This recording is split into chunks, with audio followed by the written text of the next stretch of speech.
Muy bien, buenas tardes. En nombre de IXOC Perú, del cual yo, Alfredo Astudillo, soy y Julio Porcel es el vicepresidente, le damos bienvenida a este seminario. En este seminario vamos a presentar un tema clave de conectividad, que son las redes basadas, que son las en la comunidad.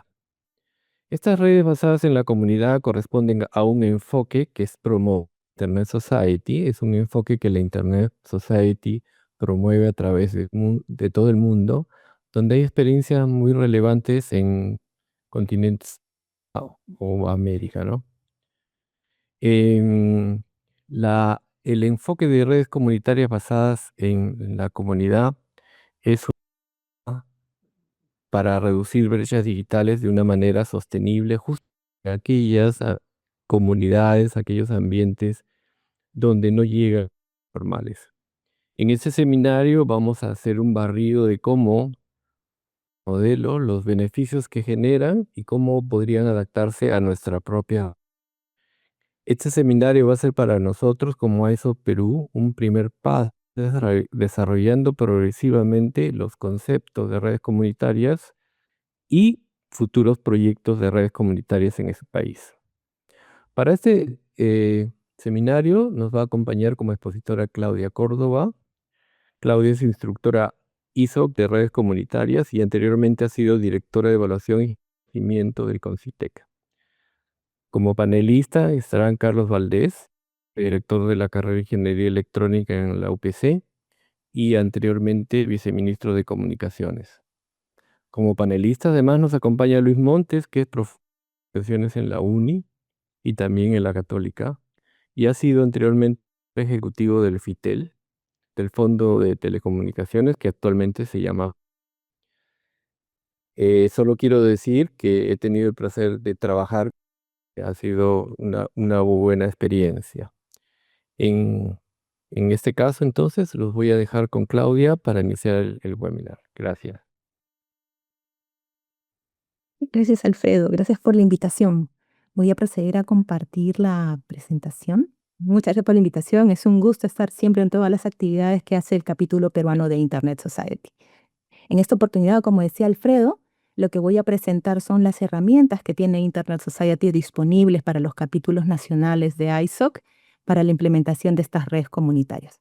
Les voy a presentar un poco las herramientas que tienen, los fondos, porque podemos aplicar a dos tipos de fondos también, y algunos ejemplos muy importantes de América Latina. Ha habido ejemplos súper importantes desde el año 2010, quizá antes también en Asia Pacífico, pero yo me voy a centrar un poquito más en los ejemplos latinoamericanos y en los más recientes.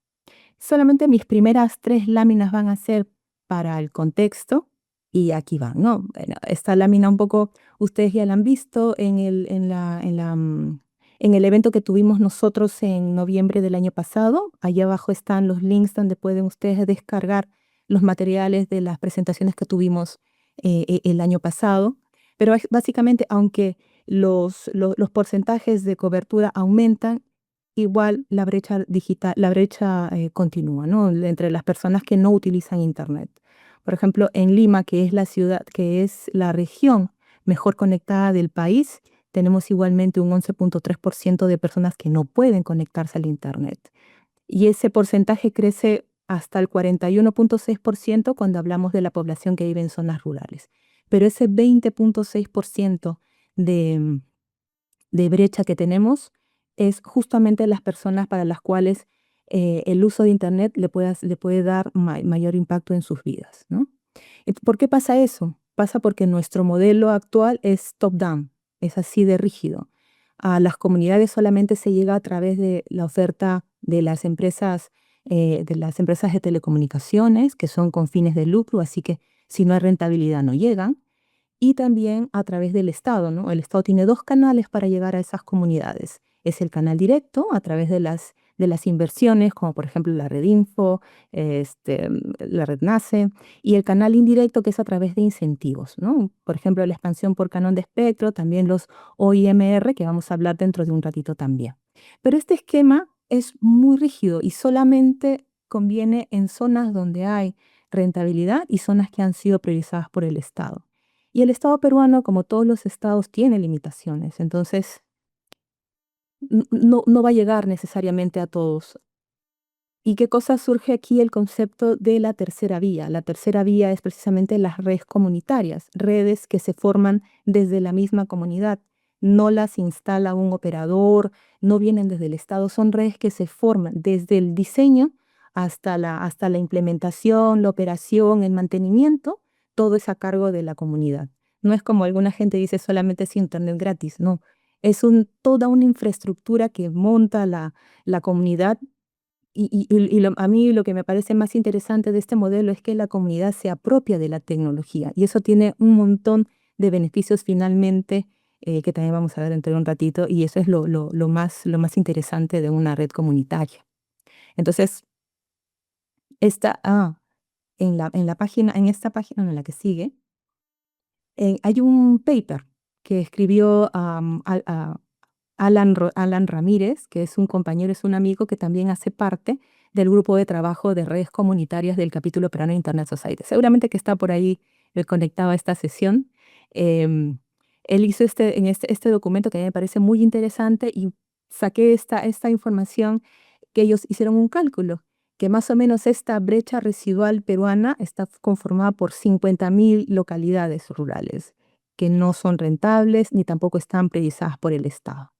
Pero ¿qué pasa con pero el planteamiento de Alan es interesante porque Alan dice, ok, no tenemos eso, pero tenemos un valor muy importante que es el tejido social, ¿no? Por ejemplo, tenemos cooperativas agrarias, tenemos más de 40.000 organizaciones que son cooperativas agrarias, tenemos las juntas de saneamiento, las juntas de agua, tenemos comunidades, pueblos indígenas, comunidades campesinas. Cada una de estas comunidades tiene su propia representación, incluso hasta en registros públicos, tienen su propia dinámica, su propia estructura. Y eso es lo más importante, como ya vamos a ver luego cuando veamos la metodología de ISOC para la construcción de redes comunitarias, es lo que se necesita al momento de implementarlas. Y ahora sí vamos. ¿Qué cosa nos ofrece? ¿Qué tenemos disponible desde Internet Society? Tenemos este toolkit. El toolkit es para cualquier persona que quiere saber del tema, como muchos de ustedes probablemente. Entran a ese link que está allí y van a poder tener desde los ejemplos de implementación hasta toda la terminología, etcétera. Luego, cuando ya tienen una idea del toolkit y les interesa continuar, como es el caso del grupo de trabajo de redes comunitarias del ISOC, nos interesa ir más allá, podemos utilizar la plataforma de aprendizaje en línea, que es esta de aquí. Allí podemos encontrar cursos con moderador, sin moderador, que pueden llevar a su propio ritmo. Ahí no solamente hay cursos para la formación de redes comunitarias, sino también hay cursos, por ejemplo, de gobernanza de Internet, de confianza digital, de todos los temas que son motivo de interés de la ISOC, ¿no? Y dentro de estos cursos que están aquí, hay varios programas. Un programa es un conjunto de cursos. Entonces, este programa de aquí es el programa de redes comunitarias. Se han hecho dos todavía, recién.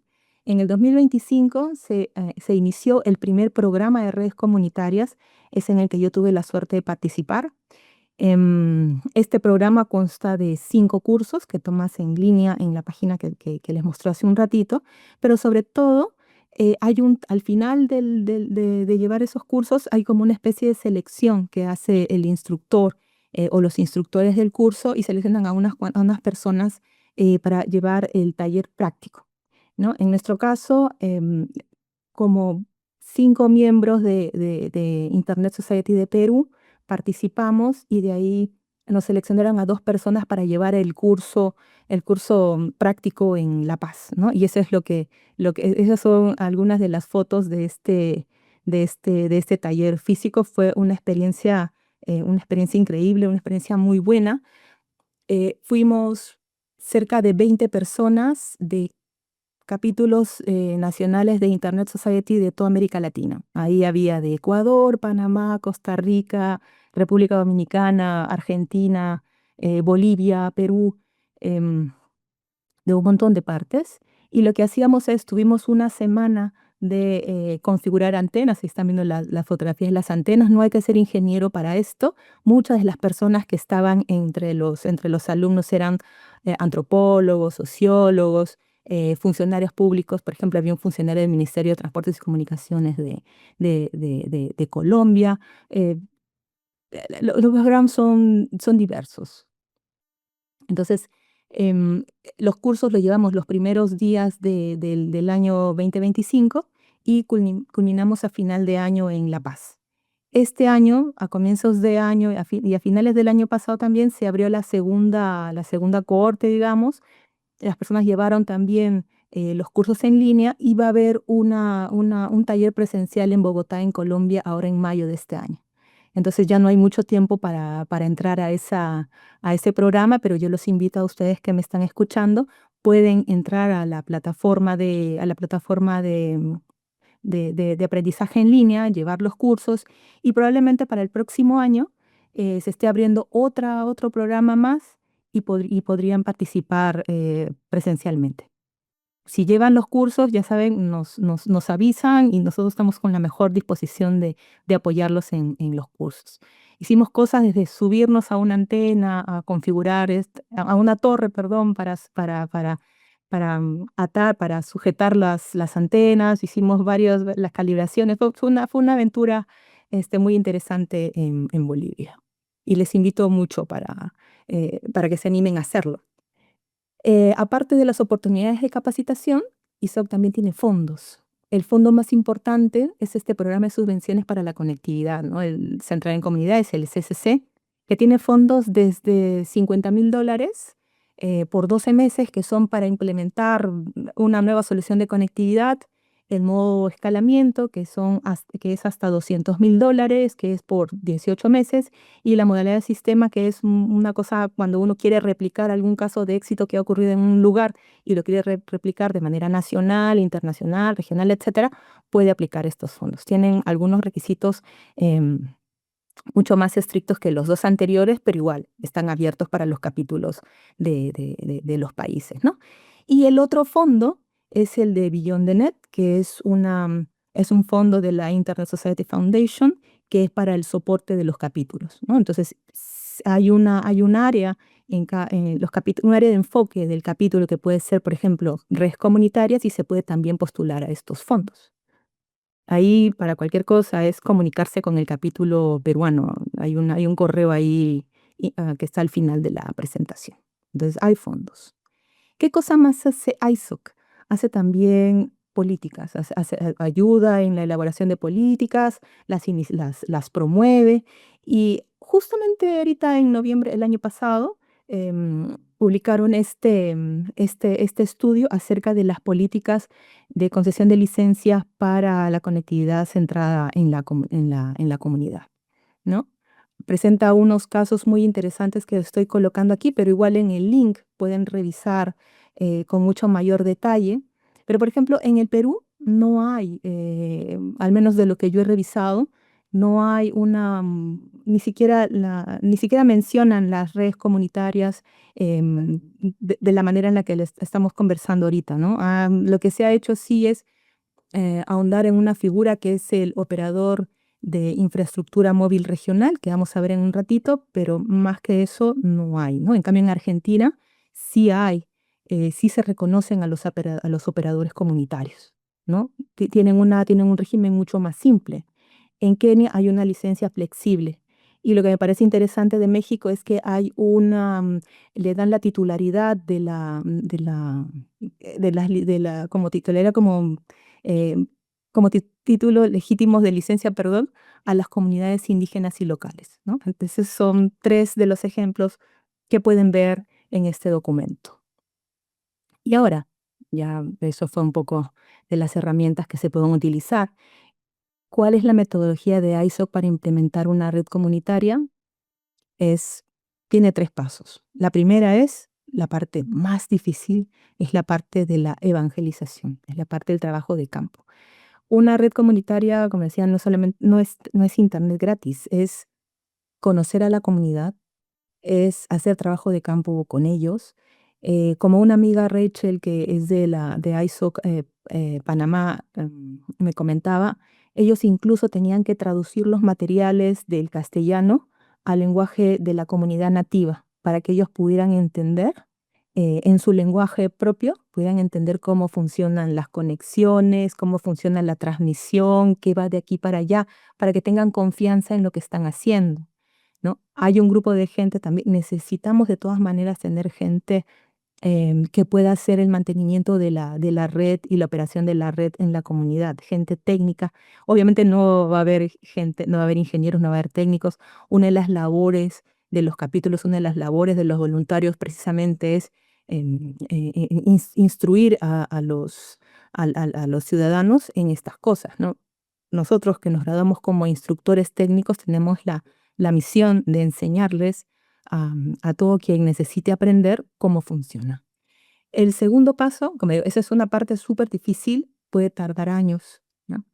La segunda parte es una vez que ya se conversó, ya más o menos tienen en claro qué funciones o cuáles son las características que la comunidad tiene, qué quisiera de la red, cuáles son sus expectativas, se tiene que llenar un documento que es este libro de trabajo. Es un Excel que tiene cerca de ocho pestañas, es un Excel un poquito complicado, un poco fastidioso, pero se tiene que llenar eso porque lo que tiene que demostrar este Excel es que el diseño que nosotros estamos planteando va a ser sostenible. O sea, acá tiene una parte de CAPEX, de los gastos de la implementación, y tiene los gastos de OPEX también. Entonces, y además necesitamos que en la red comunitaria haya un flujo de dinero para que estos se vayan amortizando. Entonces, si es que en el Excel no logramos demostrar que esta red comunitaria va a ser sostenible después de que los fondos se hayan terminado, es que no se puede hacer la red comunitaria, ¿no? De repente se puede hacer, pero por ejemplo, si quisiéramos ir al paso 3 ya de la ejecución y no tenemos fondos nosotros, fondos propios, y queremos aplicar a uno de los fondos de ISO que les mencioné hace un momento, necesariamente estas curvas deben de demostrar que hay sostenibilidad de la red. Es por eso que en algunas redes comunitarias, por ejemplo, la gente se junta y dice, vamos a poner nosotros una cantidad mensual, o dice, vamos a vender los servicios a algún lugar. Por ejemplo, en la comunidad que les voy a comentar en un ratito, venden vouchers para los turistas y ahí también con eso pueden hacer un poco de caja para solventar la sostenibilidad de esta infraestructura. ¿M? Casos de éxito, hay un montón. Desde el año 2010, cuando yo me acuerdo que era W4C, ¿no? Wireless for Connectivity, que se lanzó en Asia Pacífico, cuando era una mala palabra decir redes comunitarias. Hay un montón de casos de éxito, pero yo les he traído estos 3 casos porque cada uno de ellos tiene una cosa chiquita que yo les quiero, en la que yo quiero, la que yo quiero subrayar, ¿no? Por ejemplo, en Haití, ellos acaban de ganar el año pasado un premio del WCIS Prize Champion, ganaron ese premio por su labor en la implementación de redes comunitarias. Han logrado conectar a 9.000 personas, un montón de gente. Ellos empezaron en el año 2018, capacitaron docenas de personas, así como yo, muchas personas, entrenadores de entrenadores, em, para poder avanzar en este tema de buscar los lugares. Una vez que han buscado los lugares, hacer el trabajo con la comunidad y luego recién con la parte técnica ya. Tenían docenas de personas para hacer eso. No se puede hacer con 5 o 10, no, ni siquiera somos 10, pero con 5 personas no se puede hacer esto. Entonces, las redes comunitarias de Haití son presentadas como un caso de éxito, ¿no? Sobre todo ellos que tienen un problema, que es un problema que tiene todo el Caribe, de cada vez que hay un huracán destrozan casi toda la infraestructura, ¿no? Esta ha sido una solución muy interesante. Esta red comunitaria de Haití, por ejemplo, trabaja con el ministerio, con la Policía Nacional de Haití, trabaja cuando hay emergencias climáticas, trabaja con el Ministerio de Cultura, con universidades, etcétera. Luego viene el caso de Panamá. Ellos implementaron su primera red comunitaria en el año 2023. Es una comunidad que se llama Emberá. Em, es cierto que no está tan lejos de la ciudad, está a media hora con buen tiempo. pero cuando el tiempo se pone complicado, se puede demorar uno como 10, 12 horas en tratar de llegar al lugar. Y ese lugar no está cubierto. Y es muy caro llegar y la rentabilidad, o sea, lo que va a vender la compañía no es lo suficientemente conveniente para que se haga un esfuerzo comercial. Entonces los voluntarios del capítulo panameño de Internet Society se reunieron y empezaron a hacer este trabajo. Como cuentan ellos, la barrera más difícil fue la barrera legal y la barrera logística. Siempre los temas técnicos son los más sencillos. Los temas más difíciles son los otros. Entonces, pero finalmente consiguieron tener esta comunidad y ellos son, por ejemplo, los que les digo que una de sus fuentes de recursos son a partir de los turistas que llegan. Ellos también tienen unos vouchers que pueden comercializar por horas o días de internet y les ayudan a solventar los costos de su red. Y el tercer caso es el de Colombia. A mí me gusta mucho este caso de Colombia, es muy reciente, es ahorita en el año pasado nada más, y este se ha hecho en una alianza con el capítulo de Internet Society Colombia, con su ministerio, con el MINTIC, Colnodo, que es una organización que es tiene la misma edad que, que el Grupo de Telecomunicaciones Rurales, creo que es del siglo pasado, del 98, y la Unión Europea, a través de la Alianza Digital. Lo menciono porque Perú también hace parte de la Alianza Digital, nosotros también hemos firmado y también hemos tenido algunas conversaciones que lamentablemente no hemos podido culminar. Esperamos que, ojalá, que se puedan retomar estas conversaciones ya después del cambio de gobierno, pero ha sido un triunfo de esta alianza. Ahí en la fotografía pueden ver, por ejemplo, ahí la tercera es Gloria Perdomo, que es viceministra de Comunicaciones, que también hace de MINTIC de Colombia, que también hace parte del capítulo colombiano de Internet Society. Y en Perú, como les digo, nosotros todavía lo que hemos hecho, bueno, es un avance, hemos formado nuestro grupo de trabajo y aparte de eso hemos llevado algunos de nuestros miembros, hemos llevado los cursos y estamos prestos a ayudar. Ese es el avance que se ha hecho a partir de nosotros. Pero en cuanto a la cobertura en zonas rurales, en el año 2013 el Ministerio de Transportes y Comunicaciones lanza esta ley donde se incorporan los OIMR.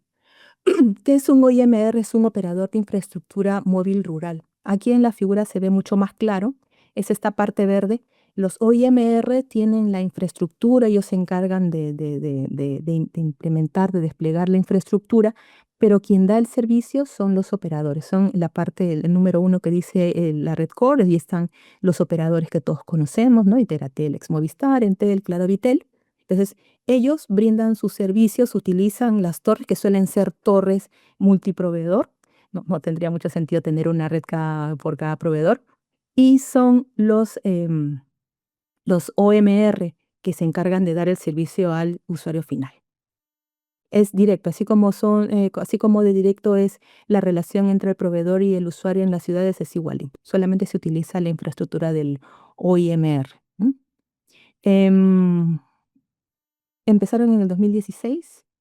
En el 2019 entra Internet para Todos, que es uno de los OIMR más importantes. En estos momentos es el OIMR que tiene el 95% del mercado, de la cuota del mercado.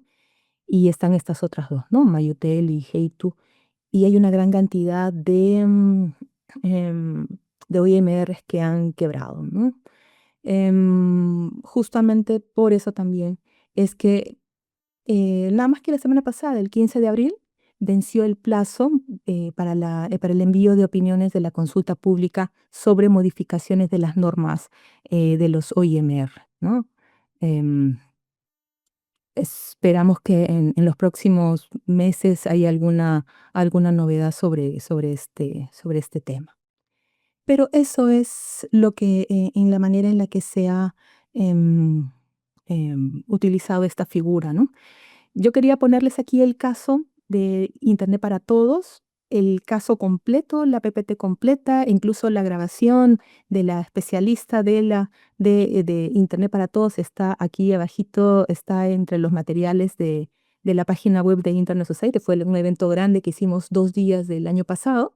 Fue un evento presencial y ustedes pueden descargar de allí esta presentación donde están estas dos láminas de la derecha, yo las puse porque, para que vean nada más unos ejemplos de cosas que ha hecho IPT, una de ellas es con la PUC, el otro con USAID, con Cedro, y también han tenido varias experiencias con empresas privadas. IPT es un caso muy especial porque ellos están formados por capitales en ese momento Telefónica, de Meta y del de Bit Invest y CAF, ¿no? Entonces, entre ellos han financiado la operación de Internet para Todos y les ha ido muy bien. Luego, los otros que han hecho alguna labor de llevar las telecomunicaciones a las comunidades rurales ha sido sin lugar a dudas el grupo de telecomunicaciones rurales de la Universidad Católica. Ellos están desde el año 98 y han cubierto la selva, han tenido muchos proyectos en la selva, desde sistemas de VHF, pasando por repetidores de internet satelital. Ahora último están con TV Perú, viendo el tema del datacasting, de pasar información a través de la señal de digital terrestre. Entonces ellos tienen este trabajo de hace bastante tiempo. Y eso es lo que se ha hecho un poco en Perú. Entonces aquí está mi call to action, for action, para todas las personas que les ha parecido interesante este trabajo y que quizás se hayan dado cuenta, igual que nosotros, que es una solución que al Perú le queda perfecto, sobre todo porque nosotros ya tenemos un tejido social muy importante en las comunidades rurales del Perú. Nosotros podemos hacer uso muy interesante de esta herramienta que son las redes comunitarias, así que ahí están, pueden tomar las fotos de los links, de los QR para que los lleven a los links de los cursos, de los financiamientos, del manual, y en cualquier momento que ustedes estén en los cursos y necesiten algún apoyo del grupo de trabajo, nosotros encantadísimos de apoyarles en sus tareas del curso, porque la idea es formar una masa crítica suficiente como para que nosotros podamos ir ya haciendo estas implementaciones a lo largo del Perú que tanto lo necesita. Y eso es lo que yo tenía preparado para contarles hoy. Alfredo. Muchas gracias, Claudia. Bastante interesante los temas de lo que hemos también estado involucrados y esperamos involucrarnos con Maya a partir de este año, ¿no? Incluso tenemos ahí un proyecto que estamos desarrollando de a poquitos que esperamos que este año, eh, eh, como siguiente paso, voy a pasar a los comentaristas, y en principio, si tienen preguntas, háganla por favor a través de las herramientas del chat o las del Zoom. Y yo estaré moderando las preguntas después de la primera ronda de participación. Nuestro primer pastelista es el ingeniero Carlos Valdés. Carlos, por favor. Tú- Sí. Muchas gracias, Alfredo, por la invitación y la oportunidad también de poder estar acá para compartir estos temas tan importantes y trascendentes. Bueno, la información de Claudia ha ilustrado muy bien la problemática que existe y cómo estamos actualmente en el tema el desarrollo del Internet, los intentos por cerrar la brecha digital, los esfuerzos que se han hecho, las cosas que faltan hacer y toda esta experiencia tan importante de las iniciativas comunitarias, ¿no? Que ha desarrollado también nuestro amigo Alan Ramírez. Yo tengo algunas ideas que he estado un poco, digamos, anotando a partir de la presentación de Claudia. Y la verdad es que lo primero que me vino a la cabeza fue este tema de las cifras sobre el acceso al Internet, ¿no? Ahí en las láminas también se veía algunos números que la verdad es que muchas veces presentamos números con un aparente triunfalismo, ¿no? Porque se muestran cifras que, por supuesto, reflejan el esfuerzo del Estado, sus entidades, por avanzar en estos temas que no son fáciles, son complejos, pero igual, un poco como que nos quedamos un poco insatisfechos al ver que todavía hay tantas cosas por hacer, porque los números son una cosa, pero la realidad es otra, definitivamente. temas también como por ejemplo que las cifras que se presentan de la penetración, del acceso al Internet, no se diferencian las cifras del fijo y del móvil. Y con las disculpas del caso de mis amigos de los ITEL, muchas veces he visto cifras que hablan del acceso al Internet, ¿no? En zonas rurales, pero como incluyen tanto al fijo como al móvil, pareciera que estamos muy bien. Pero por supuesto, en las zonas rurales yo no creo que las personas se conecten, por un lado, si es que tienen una computadora, no sé si se conecten aún en ese caso, porque si lo hicieran con el móvil, porque difícilmente va a haber acceso fijo, es muy caro conectarse con el móvil, ¿no? O sea, y hay una cancha que no es plana, por supuesto, comparando con el que tiene un acceso fijo. Entonces, creo que mejor es enfrentar la realidad, ¿no? Ponerla tal y cual es, en lugar de poquito, digamos, ahí, eh, digamos, sumar las cosas como para que se vea algo que al final en la realidad no es tanto así, ¿no? Em, y después también siempre yo veo que es difícil encontrar, por ejemplo, cifras de colegios y centros de salud conectados. Hay que estar buscando, rebuscando, construyendo las cifras, calculando, ¿no? Uno por cuenta propia, porque las cifras como tal no están.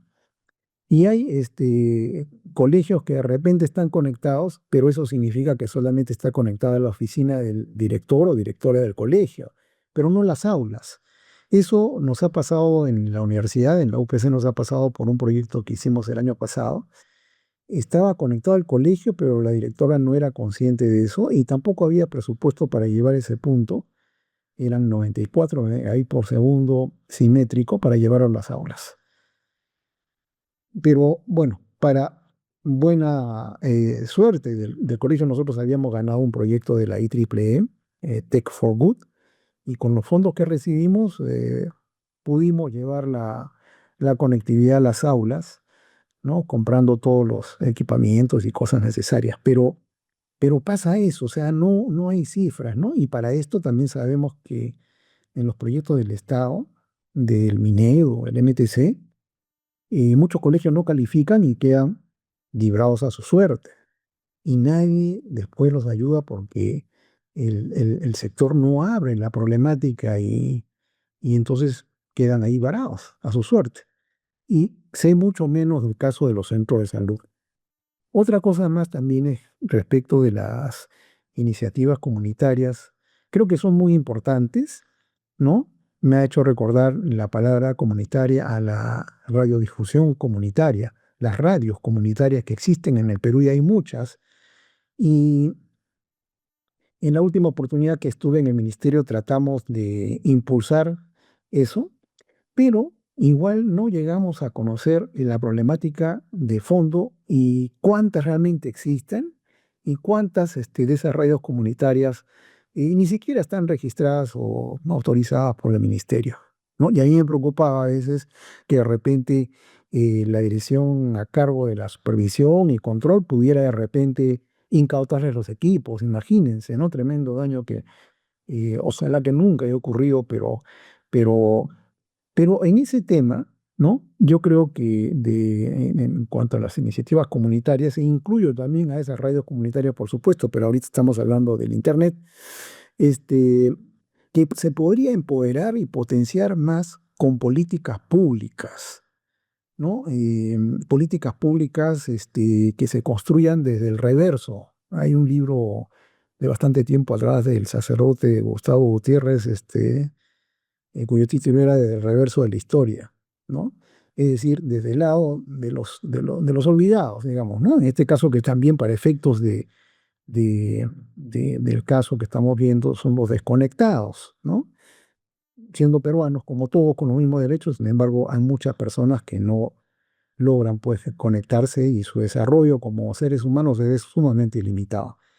Pero esto tiene que hacerse de una forma más consciente, ¿no? Yo veo que efectivamente son importantes y me interesan mucho estas políticas o estos casos de Argentina, de México y de Kenia, pero me parece a mí que Al menos no conozco los detalles de esos casos, pero me parece a mí que hay que construir un mecanismo, ¿no?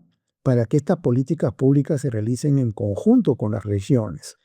A veces pienso que si, por ejemplo, un directorio del ministerio, ¿no? Un viceministro con sus directores generales o un directorio de los ITEL se llevaran a cabo en estas regiones las menos favorecidas del país, ¿no? Las que son menos competitivas y a la vez las más pobres, según el índice de competitividad regional del IPE, del Instituto Peruano de Economía.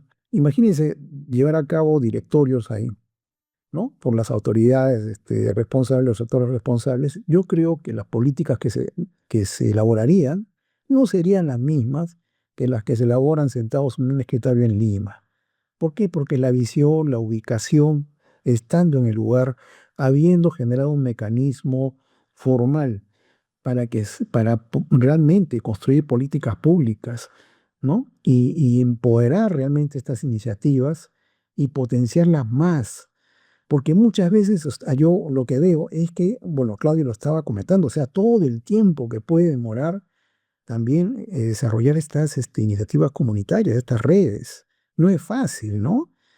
Y bueno, y el otro comentario entonces sería también que el Estado no puede solo, ¿no? O sea, no puede solo. La problemática es bastante grande y entonces mejor es transparentar información, por ejemplo, del caso que decía de los colegios que no están conectados, por alguna razón no calificaron, pero no es justo que queden así, varados a su suerte. Entonces, esa información, o la situación, si se transparentara y se convocara a la academia, a la sociedad civil, em, eh, al sector privado también, tal vez estén más involucrados, podríamos hacer mucho más, ¿no? Hacer mucho más que de la manera tradicional. Bueno, y también compartir que ya desde hace algunos años en la UPC hemos venido haciendo algunos proyectitos, comenzando de uno que no teníamos un centavo, pero reciclamos routers Wi-Fi, estos que les echamos en las casas. Después pasamos a hacer una pequeña alianza con IPT en una localidad rural en Cañete. Y el año pasado, con los fondos que ganó, con la experiencia previa, ganamos un fondo que nos permitió llevar la conectividad a 11 aulas de primaria y secundaria en un colegio en San Juan del Urigancho. Pero de verdad yo me he puesto a pensar, estando en esos lugares, que si de repente estuviéramos más acostumbrados a frecuentarlos, pero como funcionarios públicos, seguramente que nuestro chip cambiaría, tendría un mayor espacio para pensar en políticas públicas para esos lugares. Si yo de repente hiciera una política pública, por decir, en Huancavelica, a Lima no le haría ningún impacto, seguramente o estaría de más, ¿no? Es como ahorita cuando hago una política pública única para todo el país, a Huancavelica no le hace cosquillas tal vez, ¿no? Entonces no se adapta a su realidad. Entonces yo creo que esas cosas son cosas que hay que exigir a los sectores, a las autoridades responsables, para que el enfoque evolucione y sea de una forma diferente, ¿no? Yo creo que en cada país tenemos que ser creativos, aportando todos con ideas nuevas en base a todos estos esfuerzos que hacen entidades como Internet Society y los ejemplos de otros países que acabamos de escuchar. Y bueno, la verdad que también yo, de ver todas estas oportunidades que existen para las redes comunitarias, también me comprometo a revisarlas con detalle porque me parece que hay un gran potencial de oportunidades. Bueno, eso, Alfredo, por el momento. Gracias. Muchas gracias. Sí, en muchas ocasiones hemos discutido el rol del Estado en eso, de que el Estado tenga una visión, digamos, más regional, ¿no es cierto? Eh, Así es. Ese es un tema que lo estaríamos planteando en mesas posteriores o trabajos posteriores.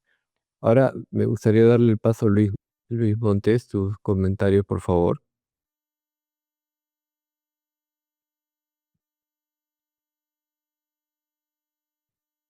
Hola. ¿Me escuchan bien? Sí, Luis, te escuchamos. Puedes prender, ya, ok, listo. A ver, yo quería hacer una primera situación de poner unas pequeñas transparencias para identificar eh, lo que yo he visualizado, ¿no? Después de ver la presentación de Claudia, ¿no? Em, Esta es una presentación que complementaria, ¿no? Ya se habló de qué son las redes comunitarias, ya vimos el panorama global de cuántas redes existen, pero un detalle que estaba faltando era qué tecnologías son utilizadas, ¿no? Yo tengo en el esquema de que más o menos son cinco hasta seis tipos de tecnologías que se usan, ¿no? Puede ser el Wi-Fi de largo alcance, aquí hicimos en Ancash, hicimos en Rancas, en San Marcos, hicimos con Ubiquiti, Outdoor, y le dimos internet allá por el año 2009, ¿no? Después el TV White Space, que también se utiliza con un tipo de espectro que finalmente aquí en el Perú no se dio porque Microsoft quería tener todo en Estados Unidos y decimos, no, tiene que haber una réplica acá en Perú, ¿no?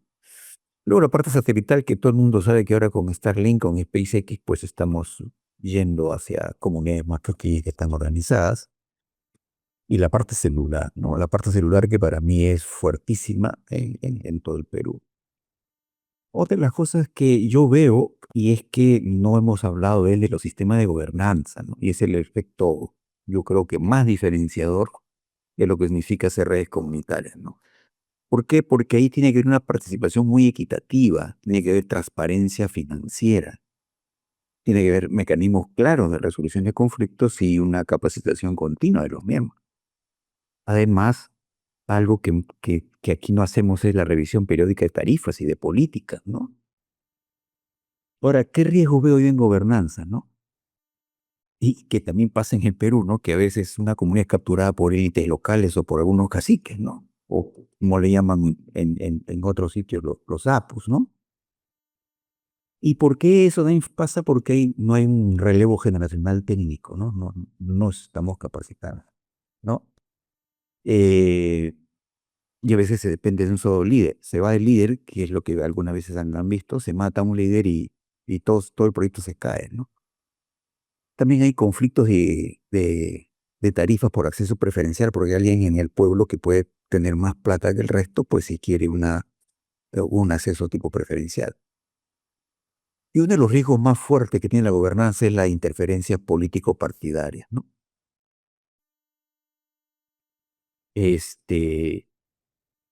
No sé si ven bien esta transparencia.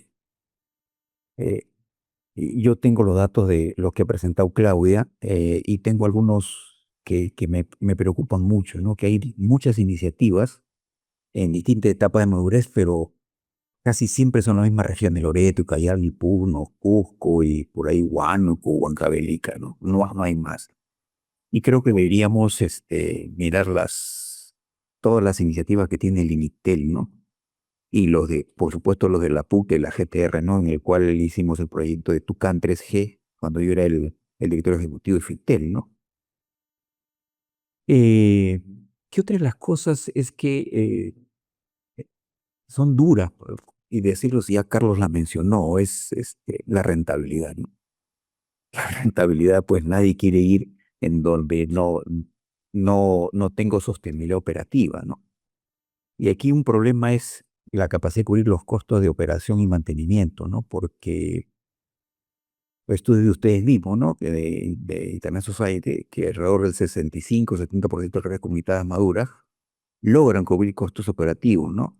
Con esas tarifas que se cobra el usuario, pero son las más bajas del mercado. Entonces, por lo tanto, ahí los operadores no quieren ir, ¿no? Y yo hice un cálculo del modelo de costos típicos, ¿no? ¿Cuál es la inversión inicial? ¿Cuánto es el costo mensual por usuario? La tarifa media cobrada. ¿Y cuál es el punto de equilibrio, no? Más o menos entre 80 y 150 usuarios y más o menos la recuperación está entre 3 y 7 años. ¿Qué mejor en la viabilidad? porque haya más densidad poblacional, capacidad técnica en el lugar. El problema que tenemos ahora de energía, ¿no? Que cada vez se nos hace más complicado y no hay un marco regulatorio favorable, ¿no? Con un espectro asequible, ¿no? Y por último, ¿cuál es el impacto, no? Yo veo 6 impactos, ¿no? En educación, en salud, en economía local, en agricultura, en gobernanza y ciudadanía y en algunas capacidades técnicas, ¿no? Yo veo que el impacto en redes comunitarias es justamente en esas 6 esquemas, ¿no? Voy a hacerlo más rápido porque estoy aquí con el médico. Y la pregunta más frecuente de comunidad comunitaria es si estos casos exitosos pueden replicarse. ¿Hay réplica? Se puede hacer réplica y eso es en función a historia, ¿no? ¿Cuántas redes se han hecho? Y aquí yo he puesto 4 esquemas que tendrían que mirarse desde el punto de vista gubernamental o del mismo ISO, ¿no? De Internet Society, que es la voluntad comunitaria, la capacidad técnica que puede tener la comunidad, el marco regulatorio que va a hacer esto y el financiamiento inicial, ¿no? A veces conseguir el financiamiento inicial es harto complicado, ¿no? Hay algunos modelos de aplicación que están documentados, el de Rizomática en México, de Oaxaca, el de Alpermundi, ¿no? El de Senseleni es un modelo cooperativo que está en Sudáfrica. Y el EJAS, ¿no? El EJAS que lo hicimos nosotros en el Ducán 3G con él, en una red de salud rural replicada en Perú y Ecuador y Bolivia. Y además yo pienso que hay condiciones que no son negociables, ¿no? La comunidad tiene que querer, tiene que liderar el proceso y no ser receptora pasiva, ¿no? Además, tiene que existir al menos un núcleo de personas dispuestas a tener aspectos técnicos. Y la estructura de gobernanza tiene que ser acordada antes de instalar el primer equipo, ¿no? Para terminar, porque ya estoy aquí que me jana la oreja mi médico tratante, es que tenemos que mirar algún tipo de experiencia, ¿no? Para el Estado peruano, para los centros de investigación, la academia, las universidades, a las organizaciones que cooperan y para las propias comunidades, ¿no? ¿Qué hay que hacer? Y yo he sacado como última conclusión para terminar mi participación es que la conectividad comunitaria, no es solo una solución técnica, es un acto político de autoorganización digital. Y cuando una comunidad construye su propia red, está afirmando que tiene derecho a comunicar con su jefe térmico. Y ese es el gran error. No sé si habrá alguna cuestión más, pero estoy en un tratamiento, así que yo los dejo, discúlpenme. Bien, muchas gracias ¿Me por la copias participación. ¿Aló? Ya, bueno, yo voy a salir como te digo porque estoy con mi médico, ¿eh? De acuerdo, Lucho. Muchas gracias, ¿eh? Disculpe. Sí, Hasta luego. nos vemos. Chao. Chao. ¿De compartir, Lucho?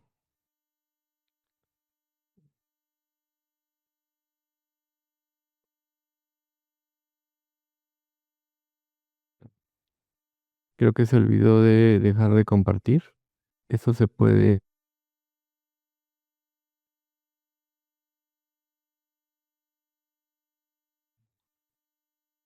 A ver.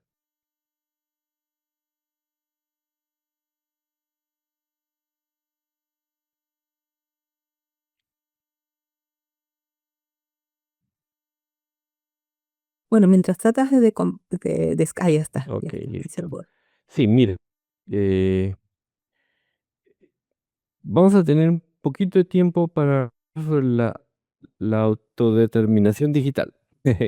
Pero antes quería preguntarles tanto a Claudia como a Carlos, ¿cuáles ven que a nivel país, no a nivel un proyecto específico, sino a nivel país, cuál creen ustedes que es el principal reto a nivel país para llegar a una implementación o una política de redes basadas en la comunidad?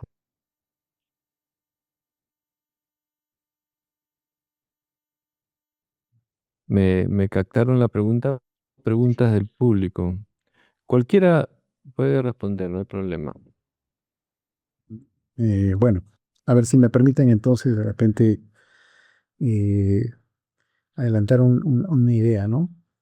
La verdad es que de repente por la experiencia de querer apoyar a colegios que no están conectados, no favorecidos por los proyectos del Estado, yo me he quedado con esa gran inquietud, cejo, tal vez, de querer apoyar a estas entidades, a estos colegios que no están conectados y que nadie oficialmente los va a ayudar, ¿no?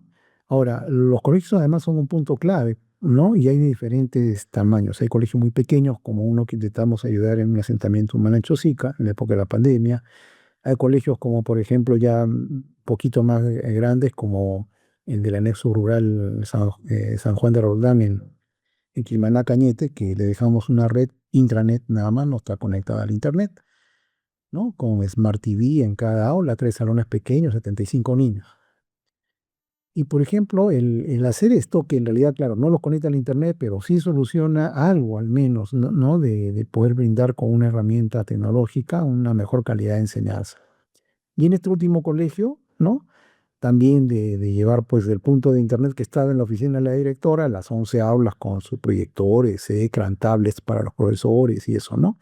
Entonces, todos sabemos que educación es un punto álgido, ¿no? Y también lo son los centros de salud, pero yo me quedaría con los centros educativos que no están conectados, y hay muchos que están en esa situación.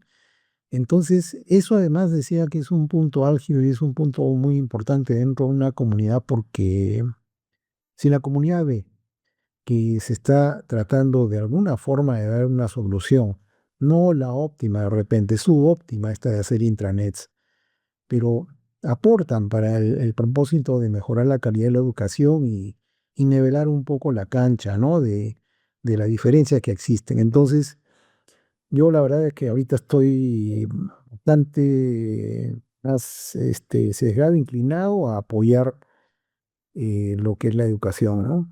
Ver tantas cosas urgentes que hay por hacer y ver modelos diferentes que se puedan replicar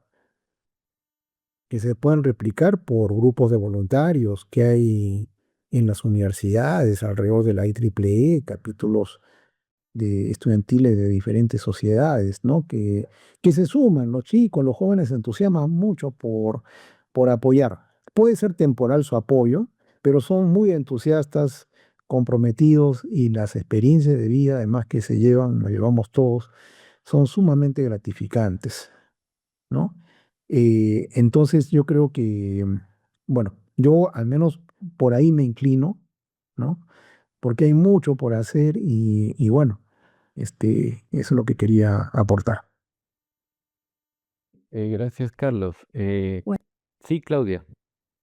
sí, bueno, sí, la parte de educación es fundamental empezar por ahí, bueno, empezar por ahí, ¿no? Pero una de las dificultades más grandes que yo veo para estas implementaciones es la coordinación, ¿no? Coordinación entre todos, o sea, ha sido, bueno, a mí que me ha tocado trabajar 25 años en el sector público, coordinar dentro de o sea, ya ni siquiera hablo dentro de un ministerio, dentro de un organismo más pequeño, es sumamente complicado, ¿no? Es sumamente complicado.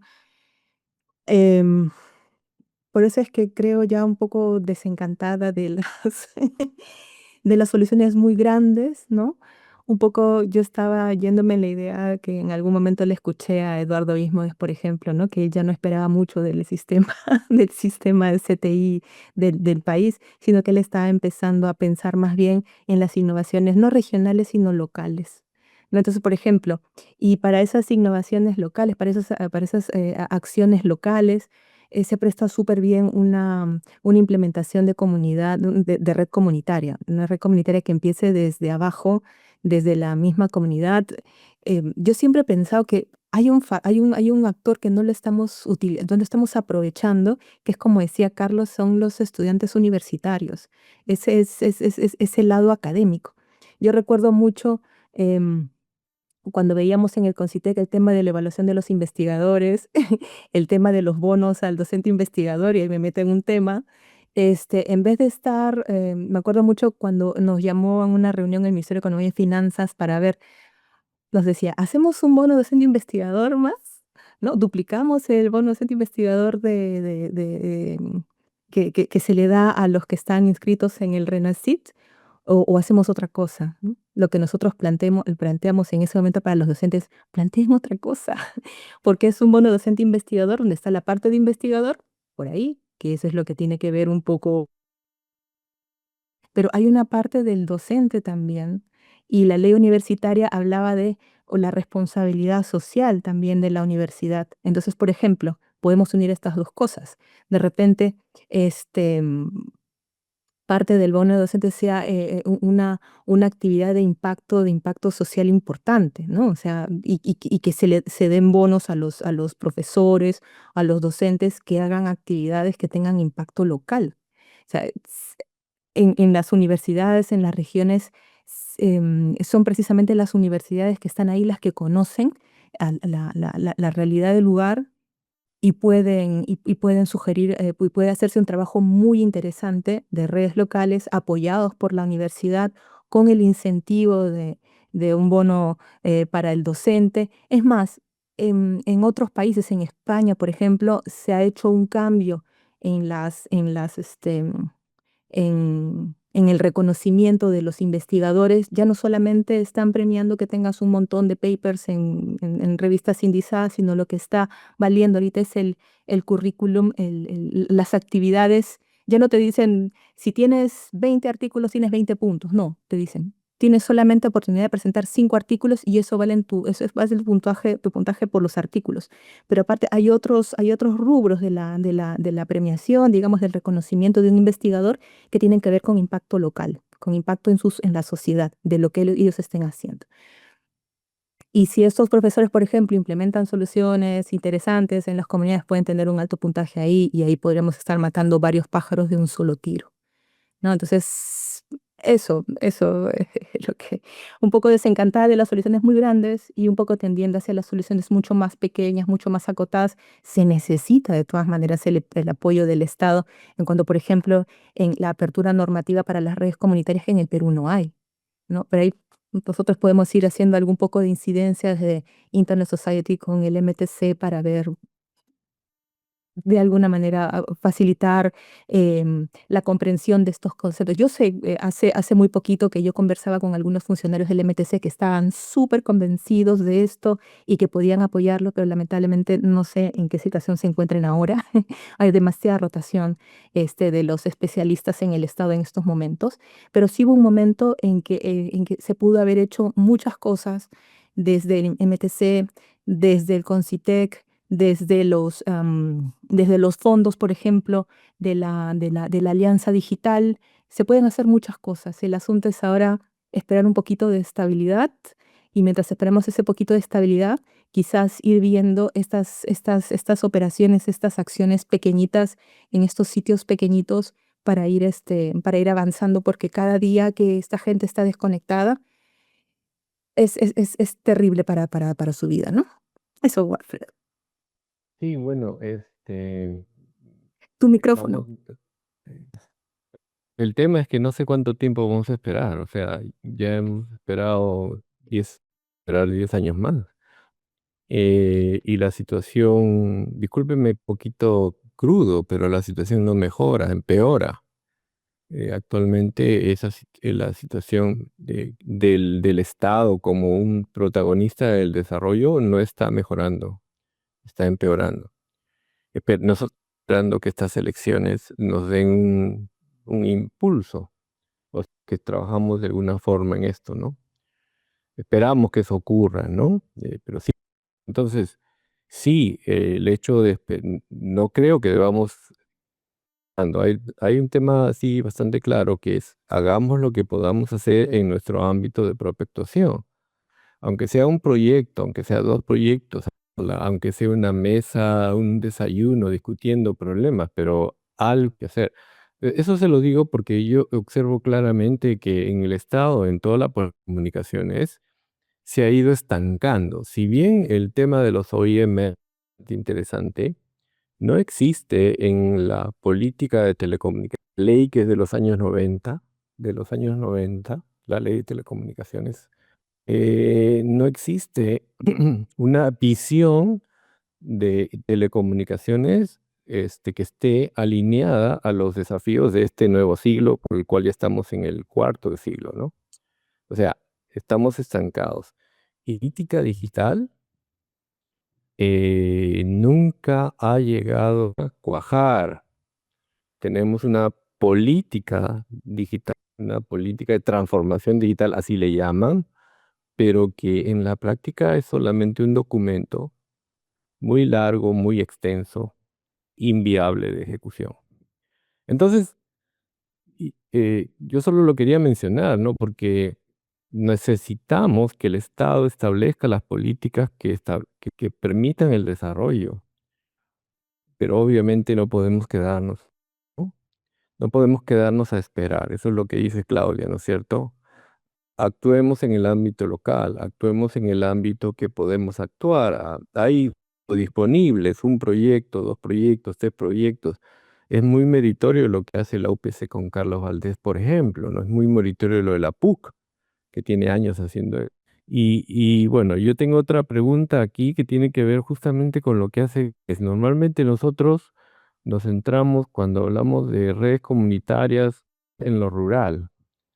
Pero existe un ambiente periurbano tan importante, no sé cómo lo ven el desarrollo ya de no solamente redes comunitarias, pero sí redes en los ambientes periurbanos, ¿no? No sé cómo lo ven, Carlos.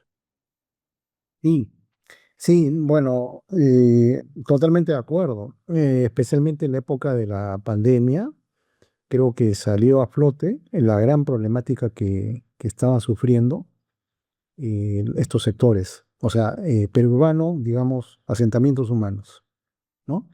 En la ley de telecomunicaciones, el reglamento, se habla de las zonas rurales y las de preferente interés social. Y para la de preferente interés social hay una definición con una serie de requisitos que hay que cumplir para calificar como tal. Son los asentamientos humanos, ¿no? Pero, y los proyectos de FITEL, digamos, que apuntan a esos lugares, zonas rurales y las de preferente interés social. Pero en la práctica no se había hecho ni un solo proyecto para estos lugares, para asentamientos humanos. Entonces, durante la pandemia fue tremendo, ¿no?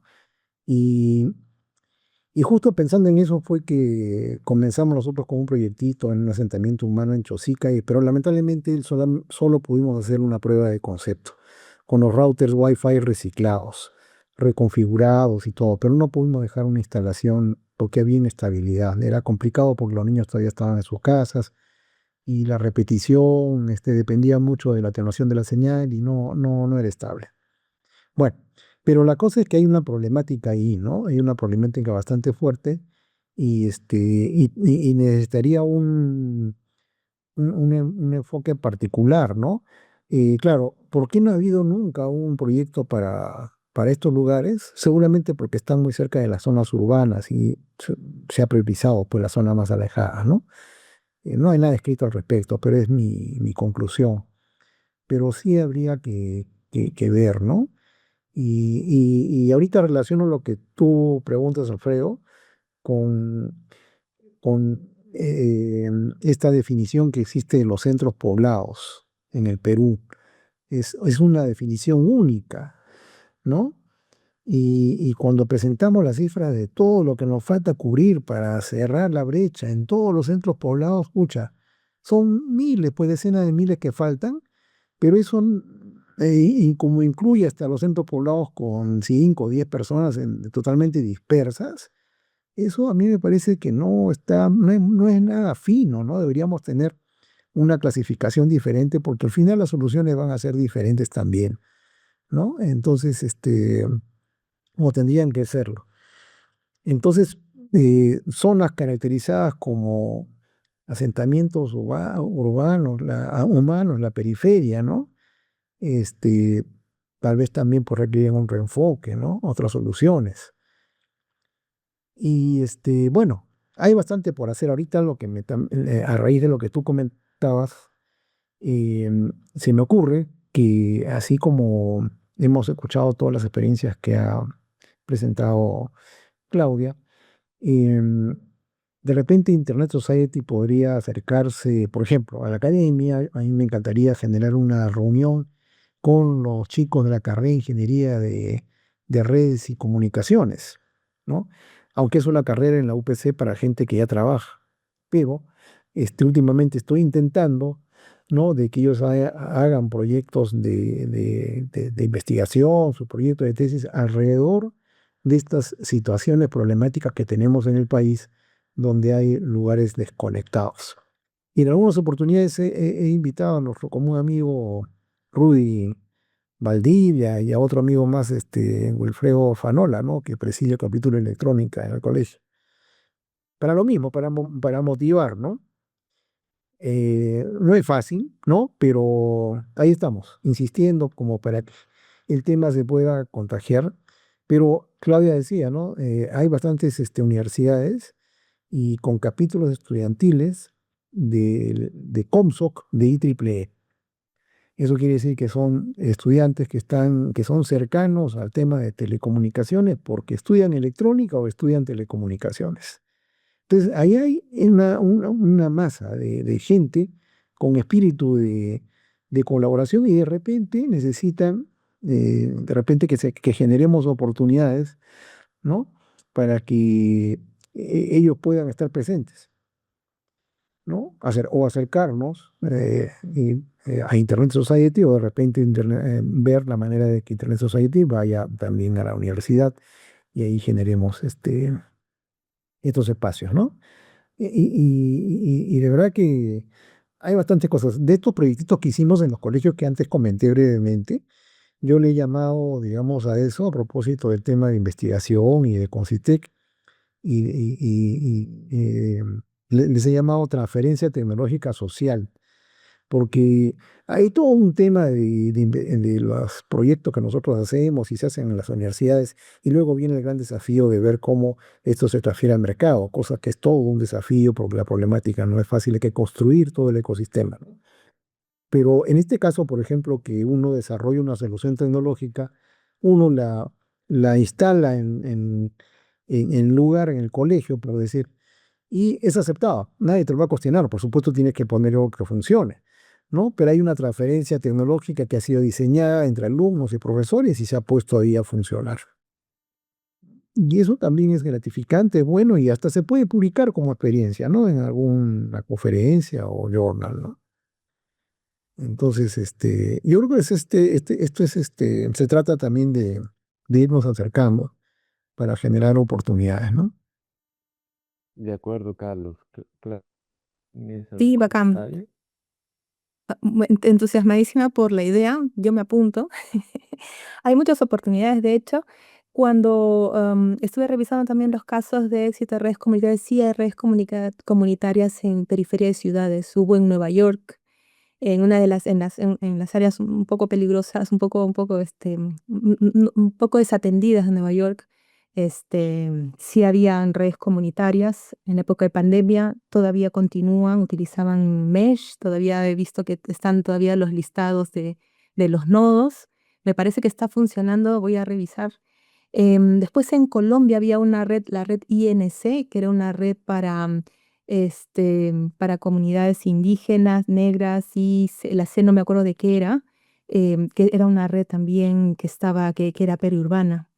Hay muchos ejemplos de eso, son un poco complicadas porque a veces hay el celo de que como está muy cerca precisamente a los sitios donde hay cobertura, pueden pensarse que está haciendo una especie de competencia con el servicio que se da comercialmente, pero hay casos, por ejemplo, como esta de la comunidad en Vera, que está muy cerca, está a media hora del lugar más conectado, donde sí se ha podido hacer. O sea, habría que compartir experiencia con la gente de Colombia, ver cómo hicieron esos 4 años de batalla legal para que nos enseñen un poco cómo fue. De repente podríamos sacar algo interesante de ahí. Y aclarando que la red comunitaria no es, la red comunitaria es privada. Entonces, claro. El Bueno, micrófono. perdón, quería aclarar que la red comunitaria no es estatal, ¿cierto? Entonces, pero lo que falta es que el modelo esté aceptado dentro del modelo que está basado en operadores privados con licenciamiento, ¿no? Por lo que en Colombia hicieron un cambio y quitaron eso, ¿no? O sea, ya no necesitas hacer un licenciamiento para ser un operador de telecomunicaciones. Pero bueno, ya como estamos nosotros en el tiempo, solo quiero puntualizar, más que puntualizar lo que mencionó Luis Montes, que lamentablemente se tuvo que ir. Comunitaria es un tema político. Lo quiero puntualizar. Vamos a discutirlo, porque además si nos metemos en política no acabamos nunca. No quiero discutirlo, pero sí quiero puntualizarlo por la importancia que tiene que ver las cosas en su real dimensión, ¿no?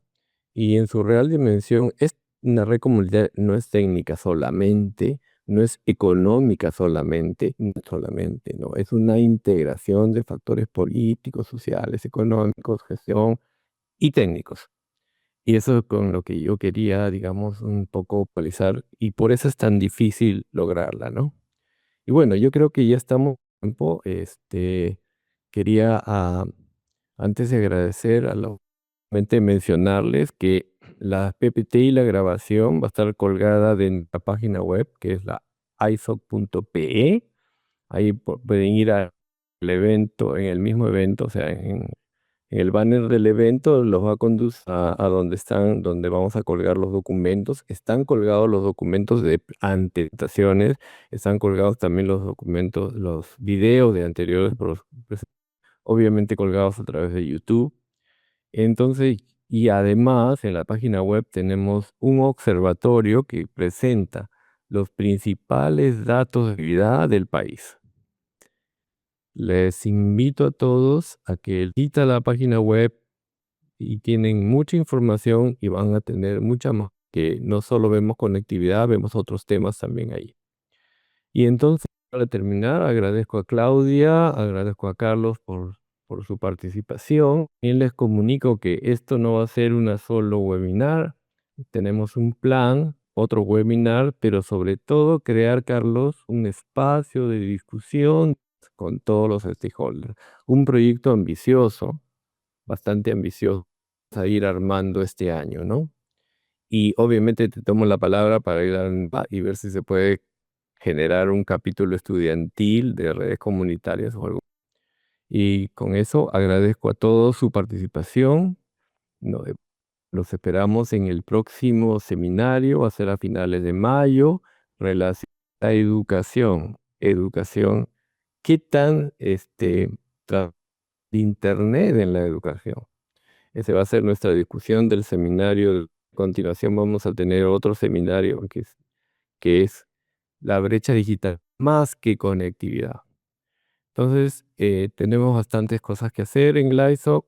Los invitamos, además, si quieren ser voluntarios, envíenos para ver cómo pueden participar en el volumen del capítulo o de los grupos o de los grupos que integran el capítulo. Grupos de redes comunitarias, identidad digital y Internet.